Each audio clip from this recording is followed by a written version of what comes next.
So this is where the forces split up, and Custer goes off to attack, and it seems like he goes about a mile and a half away. And again, I'm going to make the same statement that I said when I talked about the battle with when we did the Wooden Leg podcast. I'm not trying to historically reconstruct the battle right now. There's plenty of books that do that. So I'm just kind of assembling the broad design of what's happening. So now the forces split up. Reno and Benteen are kind of have troops in holding, but they're starting to get in a little firefight themselves. We saw a second figure in uniform riding towards us. He was Trumpeter Martini of my company, who had been assigned that morning as a special orderly trumpeter to General Custer. I learned afterwards that he had a message from Custer to Benteen that had been scribbled out on a field order pad and signed by Lieutenant Cook, the adjutant. It read, "Benteen, come on, big village, be quick, bring packs. P.S. Bring pack." So that's the note that they get from Custer. Sounds like Custer might have, once he split off, things started going sideways real quick. Benteen and Reno have their troops start now getting engaged in a firefight. Back to the book. We could hear heavy firing now. Before long, we passed several Crow or Ree scouts, driving a few head of Indian ponies, and they shouted soldiers and pointed toward the bluffs that were rising towards the north. We knew that we were close to the valley of Little Bighorn and that somewhere in this neighborhood there was hard fighting going on. Benteen ordered us to draw pistols, and we charged up the bluffs at a gallop, expecting at any moment to run into hostiles. When we reached the brow of the first set of rolling hills, the river valley suddenly opened up below us to our left. It was a sight to strike terror in the hearts of the bravest men. Down there in the valley, maybe 150 feet or more below us, and somewhere around a half a mile away, there were figures galloping on horseback and much shooting. Farther down the river, there were great masses of mounted men we suspicioned were Indians. We were going at it a fast clip ourselves, and we had no more than caught the swift glimpse of this tragic battlefield below when we saw mounted and dismounted soldiers on a knoll of a hill on to the northward. We swiftly rode towards them. So these guys are seeing this massive battle take place. They're kind of on the high ground. He talks about here what kind of weaponry the Indians had. For my part, I believe that fully half of the warriors carried only bows and arrows and lances, and that possibly half of the remainder carried odds and end of old muzzle loaders and single-shot rifles of various vintages. Probably not more than 25 or 30% of the warriors carried modern repeating rifles. That sounds pretty close to what Wooden Leg said. They said they mostly had bows and arrows. Some guys had rifles, but it was mostly bows and arrows. And one other point.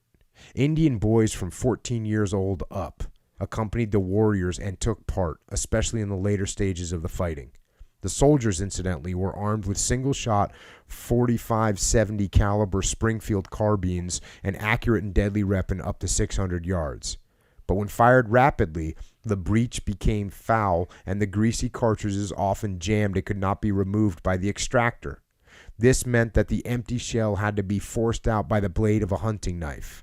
This very fact was responsible for the death of many a trooper this hot Sunday, and may actually have been the indirect cause of the great disaster. Weapons getting dirty, weapons getting hot and dirty. Got to take care of your weapon. It sounds like this was beyond them just taking care of their weapon. Right. Sounds like it was a design issue as well. Yeah. Reno had crossed the river and had his troops in line of columns of 4, with the Indian scouts on his left. Soon Indian horsemen were seen riding madly to and fro in the valley, and shortly the southern end of the Indian camps came into view. Reno now had his 3 troops and scouts thrown out in a skirmish line, covering possibly the full width of the narrow valley. So they see the enemy, now they get online. That's a very common thing. If you can picture this, you've got your guys in a column. How many, if you're in a column of 3 columns, and you see the enemy ahead of you, how many people do you think can shoot? The 3. The 3 at the front. So that's why you keep hearing this idea of a skirmish line. And it's the same tactic that we use now. Oh, we got enemy in front of us? Cool, we're going to get online. They call it a skirmish line here. We would call it a get online. Like they spread out and get online. Yeah. Yep. So now they got 50 guys. Cool, they have 50 guns online instead of 3. Yeah. Realizing that this charge toward the Indian hordes would end in almost certain disaster, Reno now ordered his troops to dismount and fight on foot.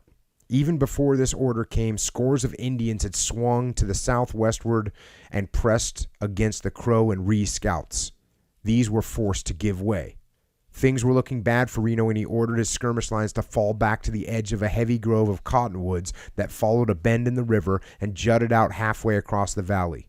The horses were led into the woods while a thin line of men held 3 sides of the grove. Some 90 men were holding not less than 250 yards of line. Hundreds of mounted Indians were now half circling the skirmish line, riding in close, firing from under their ponies' necks and then galloping away. Reno's men were now either firing from a prone position or were using the bank of a dry creek bed as a barricade and rifle rest. So Reno's guys are now getting basically surrounded. In taking up this new position, Sergeant O'Hara of Troop M had been killed, the first man on the skirmish line to die. Apparently, Reno had a fairly defendable position, and some people think if he had pulled in his lines and consolidated his position, he might have held out here for an indefinite length of time, or at least as long as his ammunition lasted. But the savage yells, the heavy firing, the smoke and dust, and fear, all combined to fog his judgment. Suddenly, Custer's favorite scout, Bloody Knife, was shot through the head and his brain scattered all over Reno. Then the scout Dorman fell, and Charlie Reynolds was shot through the head. Reno, figuring that his only chance lay in getting to high ground across the river, shouted for his men to mount up in company formation. 2 troop commanders heard the order and amid the confusion and excitement had their men mount up and line in column of 4s. The 3rd Troop, G, under Lieutenant McIntosh, himself part Indian, who had been adopted by General McIntosh, was in the woods and did not get the order until the 2 other troops, with Reno riding at their head, were racing upstream trying to find a place to cross the river. All order and discipline were gone. So they're surrounded. Things fall apart. He's basically saying, we got to retreat. We got to get out of here. And the assessment was that maybe they were in a defendable position. They could have held there. Who knows? Who knows whether that's true or not? Nobody will ever know how any man escaped alive from this mad retreat. All we are sure of is that the charging troop broke through the cordon of mounted Indians and followed a buffalo path to the river. Here, they somehow managed to jump their horses over a 4 or 5 foot bank, plunge across the stream, and scramble up a narrow trail to the steep hills to the east. Hundreds of Indians fired indiscriminately into the panic-stricken soldiers, and the wonder is that any trooper escaped. No motion picture could be as fantastic as this wild milling of frightened men and horses. Again, just to remind you that this is what's happening with Reno and his group. They don't know where Custer is right now with his crew of 200 guys. Back to the book. In all, 26 troopers and scouts and 3 officers were killed, either in this ride through the Indian gauntlet or back at the edge of the woods. Of the 19 men left behind, 17 crossed the river and reached Reno Hill on foot within 2 hours.